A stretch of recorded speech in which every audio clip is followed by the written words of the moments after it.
Hello guys, कैसे हो? मैं विकास, आपका स्वागत है अपनी YouTube channel study point lover में। दोस्तों, आपका स्वागत है पॉलिटिकल साइंस 12th क्लास का, और चैप्टर 1 चल रहा है पॉलिटिकल साइंस का, और सी ट्यूट का दौर चल रहा था दोस्तों, और सी ट्यूट का पार्ट 2 आ चुका है दोस्तों। और क्वेश्चन आपके स्क्रीन पर दिख रहा होगा कि गुटनिरपेक्ष आंदोलन के संस्थापक किन्हीं दो देशों एवं उनके नेताओं के नाम लिखे। दोस्तों, मैं बता दूं, जो ये गुटनिरपेक्ष आंदोलन के संस्थापक कितने देश थे, उसमें कितने देश शामिल थे और कौन कौन से नेता थे। तो दोस्तों, नेता के नाम भी लिखना बहुत ही जरूरी होता है। बता दूं, अब इसमें भारत भी शामिल था, और आपको पता होगा भारत के पहले प्रधानमंत्री भी कौन थे। दोस्तों, मैं दिखाने वाला हूं और स्क्रीन पे समझाने वाला हूं कि ये क्वेश्चन पूछा जाता है, बहुत ही बार पूछा जाता है। दोस्तों, चलिए देखते हैं इस क्वेश्चन के बारे में। और जो लोग मेरे चैनल पे पहली बार हैं, लाइक करें, सब्सक्राइब करें, कमेंट करें, बेल आइकन जरूर दबाएं। चलिए देखते हैं दोस्तों क्या होता है आगे। दोस्तों, हम स्क्रीन की तरफ आ चुके हैं। एक साइड आपको दिख रहा होगा संस्थापक नेता और संस्थापक देश। और संस्थापक देश में पहले नंबर पे आता है भारत, और दूसरे पे मिस्र, और तीसरे पे इंडोनेशिया, चौथे पे यूगोस्लाविया और घन। अब देखिए, संस्थापक नेता में पंडित जवाहरलाल नेहरू, कर्नल नासिर, डॉक्टर शुनको, इसको बोलने में थोड़ा प्रॉब्लम है इसलिए नहीं बोल पा रहा मैं, मार्शल टीटो यूगोस्लाविया का है, वामे एनक्रुमा घन का। दोस्तों, आपसे ये क्वेश्चन पूछा जाएगा कि गुटनिरपेक्ष आंदोलन में कितने देश शामिल थे। आप सीधा लिखना 5 देश शामिल थे, और ये देश शामिल थे, जैसे भारत, मिस्र, इंडोनेशिया, यूगोस्लाविया, घन। और अगला टॉपिक की ओर हम चलते हैं दोस्तों। नव अंतर्राष्ट्रीय आर्थिक व्यवस्था आपको स्क्रीन पर दिख रहा होगा, जिस NIEO 1972 में इसकी स्थापना हुई थी। नव अंतर्राष्ट्रीय आर्थिक व्यवस्था NIEO 1972 में। और UNO की स्थापना 24 अक्टूबर 1945 को हुई थी दोस्तों। और ये UNO कहाँ है? UNO अमेरिका के शहर न्यूयॉर्क में है दोस्तों। और जो नव अंतर्राष्ट्रीय आर्थिक व्यवस्था है, उसने एक विकास के लिए नई व्यापार नीति का प्रस्ताव प्रस्तुत किया था। विकास के लिए जो भी विकास करना, उसके लिए विकास के लिए एक नई व्यापार नीति का प्रस्ताव प्रस्तुत किया गया था। किसमें? UNO संयुक्त राष्ट्र संघ में किया गया था, ताकि धनी देश द्वारा गरीब देशों का शोषण ना हो सके। ये एक पॉलिसी भी लागू की गई थी नव अंतर्राष्ट्रीय आर्थिक व्यवस्था द्वारा। उसका नाम है दोस्तों 2 words new trade policy for development. 2 words new trade policy for development. विकास के लिए नई व्यापारिक नीति की ओर, मतलब विकास की दौर पर चलना। एक रिपोर्ट प्रस्ताव प्रस्तुत की गई थी। विकास की ओर चलना, एक प्रस्ताव प्रस्तुत किया, एक रिपोर्ट प्रस्तुत की गई थी। किसमें? UNO संयुक्त राष्ट्र संघ में दोस्तों। और मैं बता दूं, जो मेरे चैनल पर पहली बार है, लाइक करें, सब्सक्राइब करें, कमेंट करें। और ये CTU का पार्ट 2 चल रहा है दोस्तों, पार्ट 2 चल रहा है ये। और चलते हैं अगले स्क्रीन की तरफ, मतलब अगले टॉपिक की ओर दोस्तों चलते हैं। दोस्तों, आपने सुना होगा बस CTU। अब दूसरा टॉपिक इसी में आ चुका है, भारत और सी ट्यूट के दौरान भारत ने क्या किया गया, उसके बारे में बात कर लेते हैं दोस्तों। भारत ने सी ट्यूट के दौरान जो नए स्वतंत्र हुए देश, सभी देशों का साथ दिया था। जो नए स्वतंत्र हुए तो सभी देशों का साथ दिया भारत ने, और अपने जितने भी उसके राष्ट्रीय हित थे, उन सभी पे काम किया, अपने हितों को पूरा किया, मतलब काम करके पूरा कर लिया। और दोनों महाशक्ति, आपको पता है 2 महाशक्तियां कौन सी थी? अमेरिका, सोवियत संघ, ये 2 महाशक्तियां थी। इन दोनों के बीच शीत युद्ध हो रहा था दोस्तों।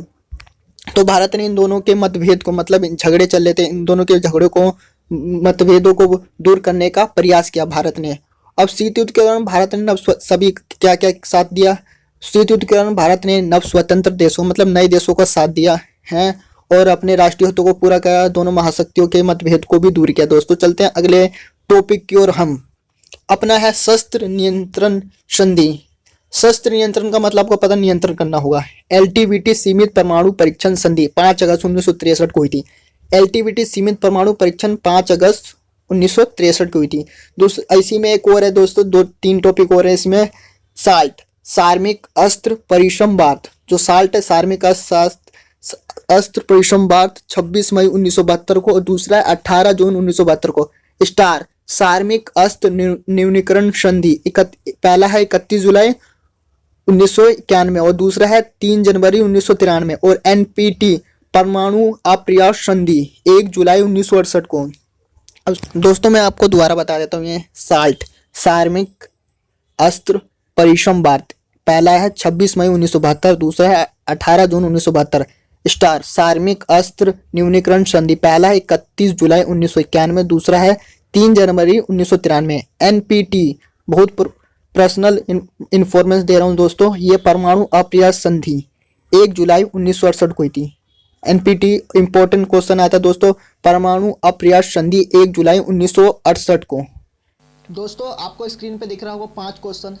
नव अंतर्राष्ट्रीय आर्थिक व्यवस्था पर का प्रमुख लक्ष्य क्या है दोस्तों, ये पहला क्वेश्चन था दोस्तों। भारत सीटों तथा नाटो का सदस्य क्यों नहीं बना, भारत सीटों तथा नाटो का सदस्य क्यों नहीं बना। तीसरा क्वेश्चन सुन लीजिए दोस्तों, अस्त्र नियंत्रण हेतु महाशक्तियों ने किन 2 संधियों पर हस्ताक्षर किए थे। अप्रोच किसे कहते हैं।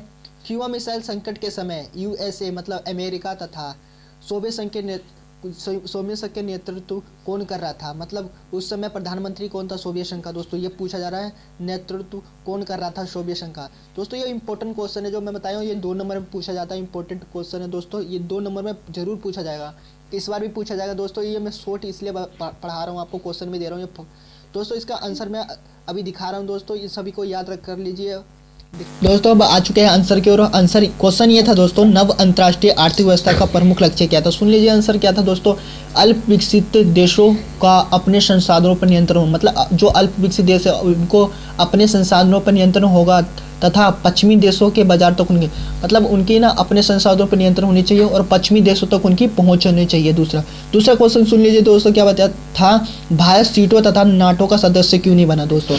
भारत किसी भी महाशक्ति के गुट का सदस्य नहीं बनना चाहता था। भारत किसी भी गुट का सदस्य, मतलब किसी भी महाशक्तियों के गुट का सदस्य नहीं बनना चाहता था। स्वतंत्र नीति बनाए रखने के कारण भारत सीटों नाटो जैसी सैनिक संधियां में शामिल नहीं होना चाहिए था। जैसे सीटों नाटो एक सैनिक संधि है जिसमें शामिल नहीं होना चाहिए था, नहीं हो रहा था दोस्तों। अब तीसरा क्वेश्चन था कि अस्त्र नियंत्रण हेतु महाशक्तियां ने किन 2 संधि पर हस्ताक्षर किया था दोस्तों। एलटीबीटी, सॉल्ट, स्टार। अप्रोच किसे कहते हैं दोस्तों, ये आपको मैंने पूछा था दोस्तों। अप्रोच का अर्थ है दोस्तों, मैं बता दूं आपको, अप्रोच का अर्थ है रोक या संतुलन करना। जब दोनों पक्ष विनाश का समर्थन करती हो तो कोई भी पक्ष युद्ध का खतरा नहीं उठानी चाहते, साफ बात है। अप्रोच का अर्थ होता है यही, रोक या संतुलन करना, ठीक है दोस्तों। तो दूसरा क्वेश्चन मैंने ये पूछा था, क्यूबा मिसाइल संकट के समय सोवियत संघ और अमेरिका के राष्ट्रपति का नाम क्या है। तो सुन लीजिए दोस्तों, मैं बता दूं, अमेरिका के राष्ट्रपति का नाम है जॉन एफ कैनेडी और सोवियत संघ के राष्ट्रपति का नाम है निकिता क्रुश्चेव। दोस्तों आगे मैं जो अभी क्वेश्चन बताऊँ 4 नंबर में पूछूंगा, कौन कौन से क्वेश्चन पूछने हैं और इम्पोर्टेंट क्वेश्चन पूछेंगे दोस्तों। आप इसकी स्क्रीनशॉट ले सकते हैं, ये नोट्स है, बहुत ही ज़बरदस्त ये पूछे जाते हैं, हर बार पूछे जाते हैं दोस्तों। जो लाइक करें दोस्तों, हर बार बोलते हैं लाइक करें एक क्वेश्चन के बाद दोस्तों। चलिए अगला क्वेश्चन देखते हैं हम। दोस्तों हम आ चुके हैं अगले क्वेश्चन की ओर। महाशक्तियों छोटे देशों को अपने साथ क्यों रखनी चाहती थी। महाशक्तियां छोटे देशों को अपने साथ क्यों रखनी चाहती थी दोस्तों, मैंने बता चुका हूं। और दूसरा क्वेश्चन सुन लीजिए दोस्तों, क्यूबा मिसाइल संकट शीत युद्ध का चरम बिंदु तथा स्पष्ट करे। ये भी इंपॉर्टेंट क्वेश्चन है दोस्तों। गुट निरपेक्षता की नीति की 4 सिद्धांत लेके, गुट निरपेक्षता नीति की 4 सिद्धांत लेके नव अंतर्राष्ट्रीय आर्थिक व्यवस्था क्या है, इसकी 2 विशेषताएं बताएं। चलिए दोस्तों मैं अगला आपको दिखाता हूं इसके आंसर। ये नीचे वाला जो छोड़ दे कुछ काम का नहीं है, ऐसी फालतू है दोस्तों, कोई नहीं, आपको दिखाता हूं आगे इसके आंसर दिखाता हूं और इसके साथ साथ क्वेश्चन भी बताऊंगा दोस्तों। पहला क्वेश्चन यह था कि महाशक्तियां छोटे देशों को अपने साथ क्यों रखनी चाहती है। तो दोस्तों मैं बता दूं, छोटे देशों के प्राकृतिक संसाधनों को प्राप्त करने है। पहला पॉइंट तो ये छोटे देशों के प्राकृतिक संसाधनों को प्राप्त करना। दूसरा पॉइंट था सैन्य ठिकानों को स्थापित करना। क्या था दूसरा ऑप्शन, सैन्य ठिकानों को स्थापित करना। और आर्थिक सहायता, मतलब आर्थिक सहायता मैंने पहली वीडियो में बता चुका हूँ, आर्थिक सहायता प्राप्त करना। भू क्षेत्र ताकि महाशक्तियों अपने हथियारों और सेना का संचालन कर सके।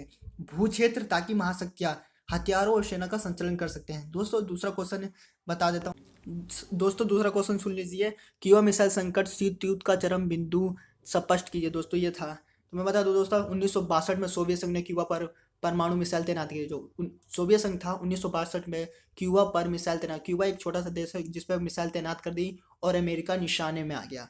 अमेरिका के राष्ट्रपति जॉन एफ कैनेडी की जवाही कार्रवाई के बाद सोवियत संघ ने मिसाइल को हटा लिया।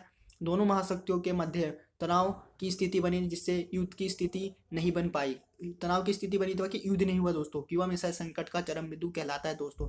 1962 में सोवियत संघ ने क्यूबा पर मिसाइल तैनात कर दिया दोस्तों। और क्यूबा एक छोटा सा देश था जिसपे तैनात करने से मिसाइल सोवियत संघ को यह फायदा हुआ कि अमेरिका निशाने में आ गया। और अमेरिका के राष्ट्रपति जॉन एफ कैनेडी की जवाही कार्रवाई के बाद सोवियत संघ ने मिसाइल हटा ली। बाकी दोनों देशों के मध्य तनाव की स्थिति बनी, लेकिन युद्ध का रूप नहीं लिया। क्यूबा मिसाइल संकट का चरम बिंदु कहलाता है दोस्तों। तीसरा क्वेश्चन ये था, गुट निरपेक्ष नीति के 4 सिद्धांत लिखे। दोस्तों मैं गुट निरपेक्ष के 4 सिद्धांत पॉइंट वाइज पॉइंट बताता हूँ दोस्तों। पहला है स्वतंत्र विदेश नीति। गुट निरपेक्ष आंदोलन के 4 सिद्धांत नीति बता रहा हूँ दोस्तों। स्वतंत्र विदेश नीति, एक तो स्वतंत्र विदेश नीति होनी चाहिए थी। महाशक्तियों के गुट से अलग रहना, महाशक्तियों के गुटों से अलग रहना। साम्राज्य का विरोध करना, साम्राज्यवाद का विरोध करना दोस्तों, साम्राज्यवाद का विरोध करना। विश्व शांति व स्वअस्ति, मतलब विश्व का शांति हो, रंग भेद का विरोध ना करना। आपसी विवादों को बातचीत से सुलझाना और यूएनओ में विश्वास करना, मतलब यूएनओ में विश्वास करना। देखो दोबारा सुन लीजिए दोस्तों, स्वतंत्र विदेश नीति होनी चाहिए, मतलब स्वतंत्र जहाँ पे भी जाए स्वतंत्र विदेश नीति होनी चाहिए। महाशक्तियों के गुटों से अलग रहना, मतलब जितने भी दोनों महाशक्ति थे सेना संधि, इन सब गुटों से अलग रहना। साम्राज्यवाद का विरोध करना, मतलब जितने भी साम्राज्य अपने राजा जैसे होते हैं वो साम्राज्यवाद का विरोध करना। विश्व शांति, मतलब विश्व में शांति होना चाहिए। रंग भेद का विरोध करना, आपसी विवादों, मतलब रंग भेद का विरोध करना दोस्तों, आपको पता ही आप, और आपसी विवादों को बातचीत से सुलझाना, जितने भी आपसी लड़ाई झगड़े उनको आपसी से सुलझाना। यूएनओ में विश्वास रखना दोस्तों। तीसरा क्वेश्चन ये था, गुटनिरपेक्ष नीति। नव अंतर्राष्ट्रीय आर्थिक व्यवस्था क्या है? नव अंतर्राष्ट्रीय आर्थिक व्यवस्था क्या है? अल्प विकसित देशों द्वारा अपनी आर्थिक तथा टिकाऊ विकास करना, मतलब अल्प विकसित देशों द्वारा आर्थिक, मतलब अपनी आर्थिक विकास का टिकाऊ करना। इसकी विशेषता बता दें दोस्तों। मैं अल्प विकसित देशों के अपने आर्थिक टिकाऊ विकास करने के बारे में बता रहा हूँ दोस्तों। अल्प विकसित देश द्वारा अपने आर्थिक तथा टिकाऊ विकास करना। टिकाऊ विकास का मतलब मैं बता दूं दोस्तों, ऐसा विकास जिससे किसी चीज को नुकसान ना, पर्यावरण को नुकसान ना पहुंचे। अल्प विकसित देश का अपनी प्राकृतिक संसाधनों पर नियंत्रण होना चाहिए, ठीक है दोस्तों। और अल्प विकसित देशों की अंतर्राष्ट्रीय आर्थिक संगठन में भूमिका बढ़नी चाहिए, ठीक है दोस्तों। तथा मुख्यतः युद्ध में शामिल न होने की नीति का पालन करना चाहिए। ये मुख्यतः मतलब जो मुख्य बात है कि उन्हें युद्ध में शामिल ना होने की नीति का पालन करना, उन्हें किसी के युद्ध में ना जाने की आवश्यकता पड़े ऐसी, ठीक है दोस्तों। अब उनको युद्ध, किसी के युद्ध में नहीं जाना चाहिए उन्हें, ठीक है। नीति का पालन करना है, इस नीति का पालन करना चाहिए, ठीक है दोस्तों।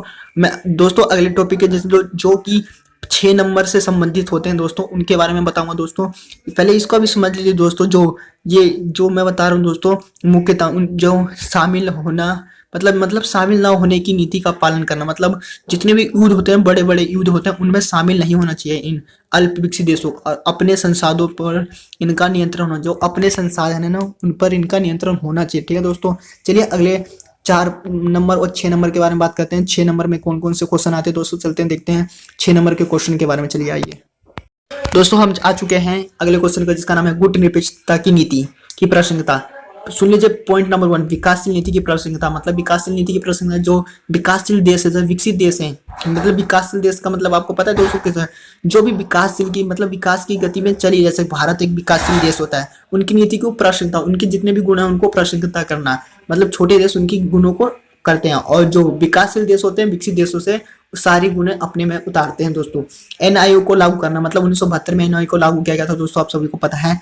अंतर्राष्ट्रीय क्षेत्र में अपनी पहचान तथा अस्तित्व बनाना, इंटरनेशनल जगह पर अपने देश का पहचान बनाना दोस्तों, ये होता है। अंतर्राष्ट्रीय संगठन विकसित देशों के वर्चस्व को, अंतर्राष्ट्रीय संगठन कौन से होते हैं दोस्तों, आपको पता है। संयुक्त राष्ट्र संघ, ये अंतर्राष्ट्रीय संगठन होता है दोस्तों।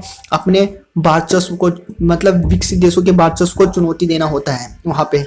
गरीब देशों की आर्थिक शोषण के विरुद्ध, गरीब देशों के आर्थिक शोषण के विरुद्ध सभी देशों का एकजुट होना जरूरी होता है दोस्तों। मतलब जो भी देश, कोई अमीर देश किसी गरीब देश पर शोषण करता है, तो सारे जितने भी गरीब देश है या अमीर देश उसके जो साथ रहेंगे दोस्तों, ठीक है, एकजुट होंगे दोस्तों। विश्व शांति तथा निस्त्रीकरण लागू करना, विश्व शांति तथा निस्त्रीकरण लागू करना होता है दोस्तों ये।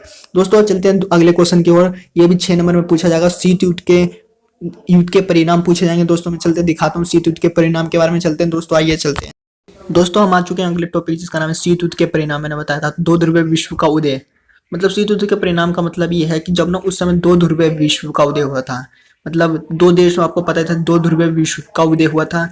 सेना संधि का गठन, मतलब जितने भी सेना संधि, बहुत सारे देशों ने सेना संधि, जैसे अमेरिका ने की थी और सोवियत संघ ने की थी, सेना संधि, बहुत संधियों का गठन किया गया था। गुट निरपेक्ष आंदोलन का उदय हुआ था उस समय। भारत जैसे देशों ने, गरीब देशों ने गुट निरपेक्ष आंदोलन का उदय किया था। हथियारों की होड़, उस समय हथियारों की होड़ शुरू हो गई, इतनी हथियारों की होड़ शुरू हुई कि क्या ही बोलूं मैं। महाशक्तियों की होड़ से वैज्ञानिक एवं तकनीकी क्षेत्र में भी होड़ हुई थी। महाशक्तियों की होड़ मतलब वैज्ञानिक एवं तकनीकी क्षेत्र में भी होड़ हुई थी दोस्तों। उस समय बहुत हथियारों का संचलन बहुत ही होता था, और भू क्षेत्र ताकि उनको ऐसा भू क्षेत्र ताकि उनको मिल सके हथियारों का संचलन करना। ये था दोस्तों शीत युद्ध के परिणाम उसमें हुए थे। दो ध्रुवीय विश्व का उदय हुआ था, दो ध्रुवीय विश्व का। एक साइड तो थे भाई सोवियत संघ, और एक साइड था आपको पता ही है अमेरिका। सेना संधि का गठन किया गया था उस समय दोस्तों, सेना संधि का गठन है तो वहां पे सेना संधि बहुत किया जाता था उस समय। और गुट निरपेक्ष आंदोलन का उदय हुआ था उसी समय। गुट निरपेक्ष आंदोलन का उदय होता है, हथियारों की होड़ की शुरू हुई थी, महाशक्तियों के एवं वैज्ञानिक। चलिए दोस्तों, जो मेरे चैनल पर पहली बार आए लाइक करें, सब्सक्राइब करें, कमेंट करें जरूर दोस्तों। चलिए।